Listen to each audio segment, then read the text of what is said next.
We're going to be looking at example 3A in our section 4.3 notes. We're going to be using the first derivative test to find the local maximums and the local minimum values. So the first derivative test, we know that if our first derivative changes signs from positive to negative, we're going to have a local max. Okay, because remember, positive means increasing and then negative means decreasing, so that's why it ends up being a maximum.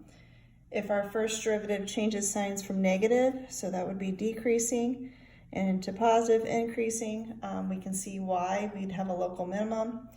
If there's no change of signs, then we will not have any local extreme values there.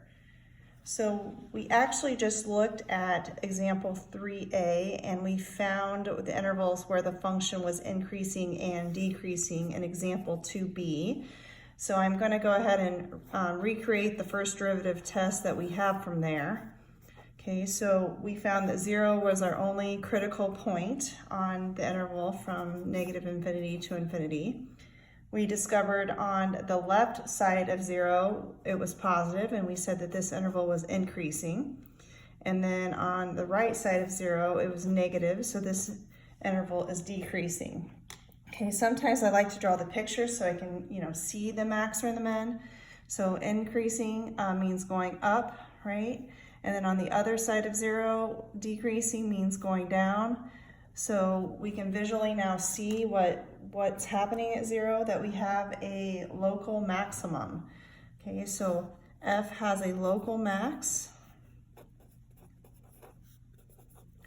at the value x equals 0, and if we'd like to find that the actual ordered pair, okay, we can plug in 0 to our function. Okay, so we'll get e to the 0 all over e. If we plug in 0 here, we're going to get 0 again, plus 1.